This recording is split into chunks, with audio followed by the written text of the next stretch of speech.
Good morning, everybody. TGIF. It's a wonderful thing when the weekend comes around. Hopefully everybody's going to church on Sunday.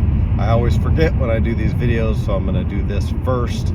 That if you like these videos, subscribe to my YouTube channel, Live for More 310, and that's with the number 4 instead of the word 4. So if you want any more of these videos, and if you are looking for longer videos, or even if you have suggestions on Bible topics that you want me to talk about, put some comments in there and give me a little bit of time because I'm busy. But what I wanted to talk about today is specifically the importance of education, and I'm not necessarily talking about things like math and science and all these other things, English and all that. That's obviously important, but I'm going to talk about the importance of the importance of education from generation to generation, and what happens when the education of a generation really starts to break down and is not emphasized. Being educated in things like, obviously, I'm always going to emphasize the Bible, and what I'm specifically thinking about this morning is the book of Deuteronomy. It's mentioned multiple times in Moses's narrative about what the children of Israel went through in their journeys from Egypt all the way through into Canaan land. That's what the entire book of Deuteronomy is about. So he says this at least 5 or 6, 10, 15 times throughout the whole book of Deuteronomy. But he's talking about teaching your children and what has happened. So one of these places is found in Deuteronomy 11, and he starts off about the 18th verse, and he goes down for about 4 or 5 verses there. And the context of that chapter is what the Lord has done for the nation of Israel, and to honor God with your lives, and to pass down these things from generation to generation. He talk about them when you're walking through life in the market. Teach them to your children when you get up in the morning, when you lie down to sleep. Pass these good things down to the next generation. And I want to take that principle of teaching the next generation what has happened, the good, the bad, and the ugly, so that you're not dooming the next generation to keep repeating the same mistakes year after year, generation after generation, that they're trying to continue to do the same things that have been tried and failed. And there's a really sad, what I'm talking about right now today is very sad, about the miseducation of multiple generations. And I could easily get soapboxy about this. I'll try not to do that. But my generation, the generation after me, I'm going to be 50 here in a few months.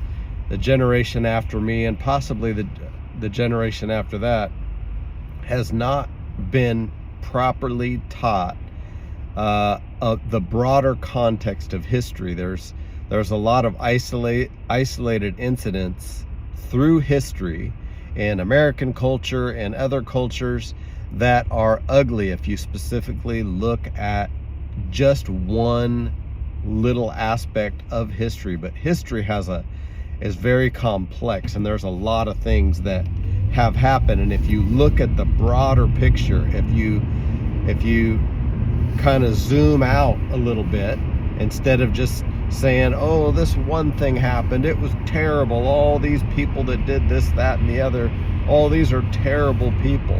It's easy to look back through history and judge different people for specific things that they did, when you don't look at the broader view of life and what was going on, why did they do what they do.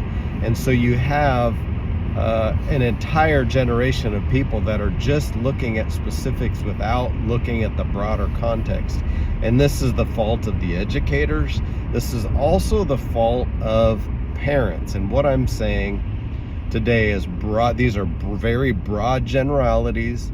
They're not going to apply to every single person from every single generation. That's obvious. But in the big picture, we have a few generations now that have not been taught well, my generation included. There's a big hole in the teaching of history that has not been passed down, that young people and middle-aged people need to be taught the ugly of history and the good of history. We shouldn't shy away from teaching the things that have happened that have been ugly, but we shouldn't shy away from the incredible successes of people through history.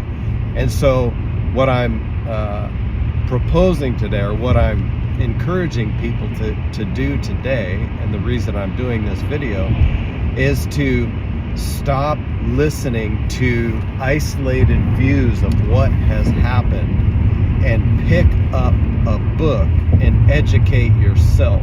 Stop scrolling and start reading. You need to educate yourself. I've realized this for my own personal life, that there is so much stuff that about world history, about church history, that I do not know. And the more that I learn, the more that I read, the more I realize, oh my God, there's so many things I don't know. Part of that's self-inflicted, but part of that is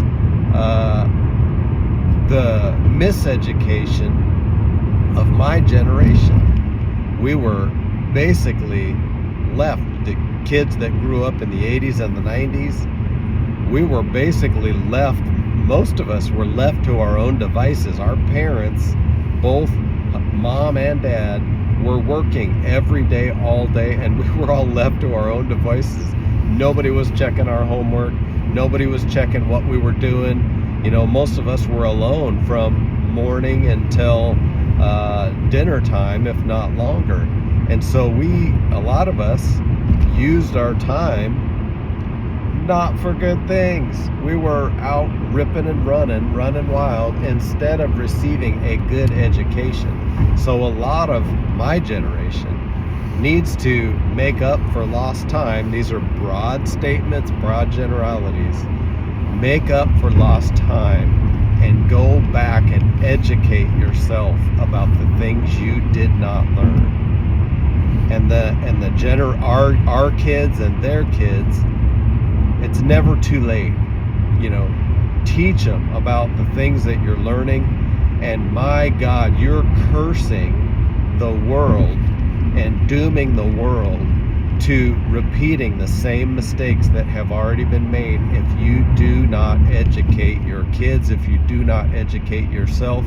You're basically subjecting yourself to being naive about what is happening today and what's coming in the future. If you don't understand what has already happened, there's a really good quote about this that I cannot remember, so I'm not going to share it, but it says something to the effect of, if you want to know what is happening today and what will happen in the future, you absolutely must know what has happened in the past and why it has happened. So this is an encouragement for everybody out there. Educate yourself. Don't just think you're going to get all of this from a podcast or from a personality that you like, but go onto Amazon, order some history books, order some things, and start filling in those gaps of those things that you were not educated with when you were younger. And then the next step would be try to transfer what you learned to the next generation, so that we do not doom the future to this spiral of continually making the same mistakes over and over again. Learn and then teach these things to your children and their children and their children after them, so that the future can continually get better and better and brighter and brighter. Everybody have an awesome Friday. Give thanks to God for all the amazing things that He has done for your life, and show up to church on Sunday with your hands lifted up and your heart full of praise. God bless you.